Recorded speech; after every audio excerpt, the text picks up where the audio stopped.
Merci mingi papa Botamba pona loyembo kitoko oyo sili kotiela biso vraiment nzambe apambola yo. Bandeko babolingo tozali kaka kokoba na kati na ba emission na biso.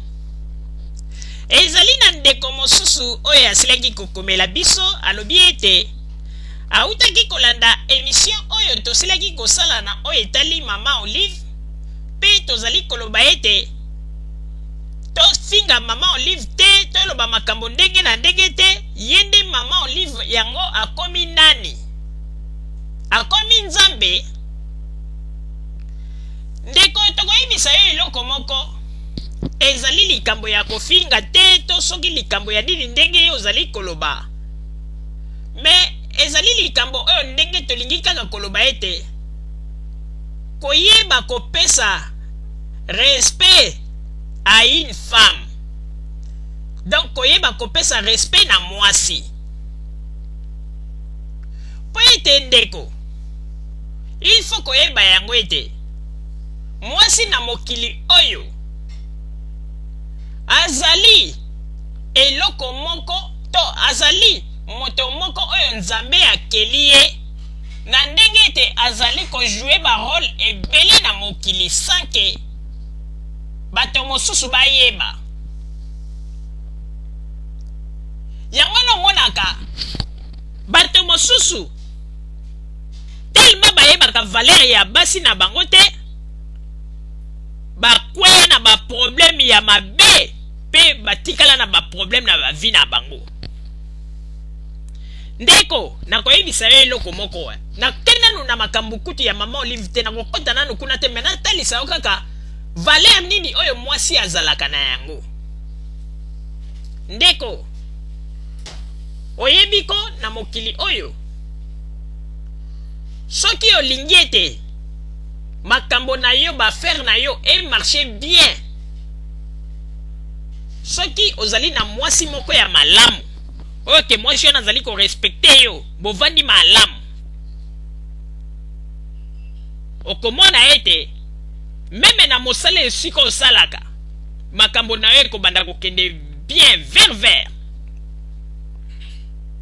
mais soki mwasi yo nazali kotambola na ndenge ya malamu te azali kotambola na ndenge ya koyiba mbeba okomona ete ndeko mobali yo pe na mosala na yo okomona makambo nyonso tu bablocage na bablocage wana nyonso tu mpona kolakisa yo ete bazi ya réussite ya mobali na kati ya ndako ya libala ezalaka na maboko ya mwasi mobali yo koki kokende na yo osalaka na yo oui mais soki mwasi azali na motema penza ya kofungwama epai na yo pe alingi yo na bolingo ya solo bovandi malamu okomona yo pe mobali esika ozali kosala na mosala na makambo nyonso to ezali ya kofungwama mais soki mwasi azali kotambola na ndenge ya kokosa yo koyiba okomona pe yo pe mobali makambo nyonso tu flou blocage na blocage wana ngai mama Rosalie moto nazali koyebisa bino pona yebi ba experience na moni na vivre makambo ebele pe soki ya mobali omesana konyokola mwasi na yo mwasi tango nyonso kolela ba blocage lisusu na kati na bafaire na yo olinga te yangana il faut koyeba yango ete mwasi ajouaka rôle ya monene oyo bato mingi bayebaka te yango wana tokamwaka bandeko babolingo ngai mama Rosalie nakamwaka mingi okomona ete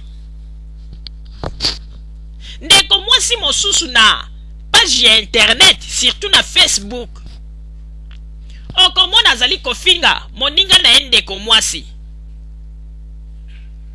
tala ye kutu kindumba azalaka bula te avant koma ndenge bomoni ye wana azalaka bula abandaka kosala kindumba ndeko mwasi wana ezali bafaute grave bambeba wana ezali bambeba ndeko mwasi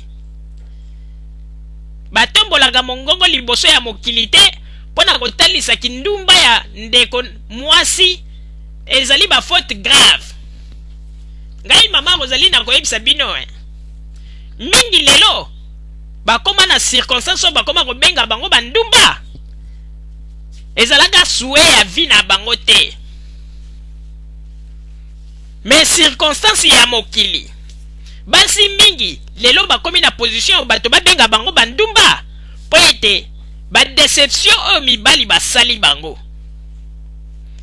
Okomona mwasi mosusu tango aza kokola balobi ete mwana malamu, mwana akokola bien banini, me bo sutuka kaka boye komi na moma moko bo mwana ngo ya mwasi oyo bato babandaki kokumisa bomoni kaka ete mutu epete mbala moko akomi makambo ya mibali pamba pamba. Wana nyonso tu ezalaka pe ezalaka ba circonstance mosusu oyo te badeception basi bazwaka na vie.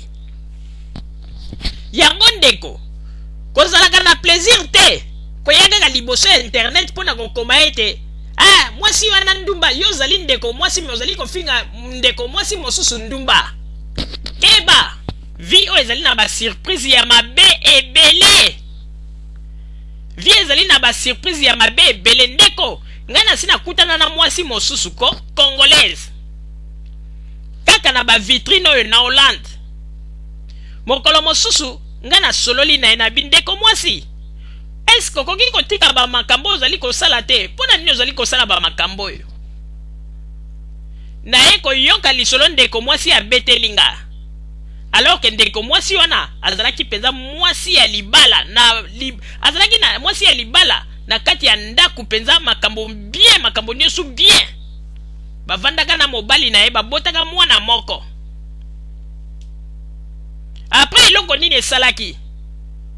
Kaka moninga na ye oyo abandaki komema na ndaku, camarade na ye nde moto asalaki aye kobetisa ye, asaye kosala ye coup d'état.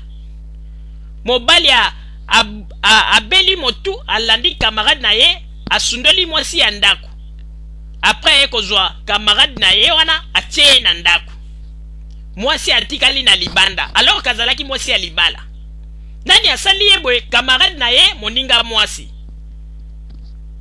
Lelo omoni ete tellement ebetisi ndeko mwasi motu, ndeko mwasi ebi lisusu ndenga sala te, tala ndenge epesi ye etindi ye na nzela ya mabe, me ezalaki souhait na ye te. Yango ezalaka mabe mingi ndeko soko oyebi histoire ya moto malamu te. Tika kofinga ete ndeko ozali ndumba. Bafingaka ndeko mwasi en public te. Avant ya kofinga ndeko mwasi en public, benga ye na pembeni solola na ye ndeko tala eloko oza kosala boyeboye mpona nini oza kosala boye, yoka mpe baargima na ye.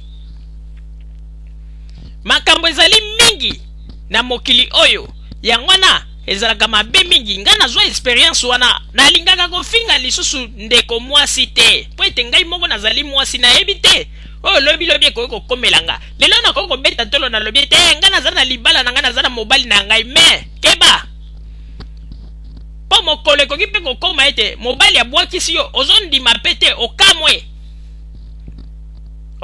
ko otikali mpe na libanda ale petese yo mutu okomi mpe kosala kindumba bato mpe bakomi kokamwa. Ezali pasi mpe mawa. Papa Roger napesi yo maloba.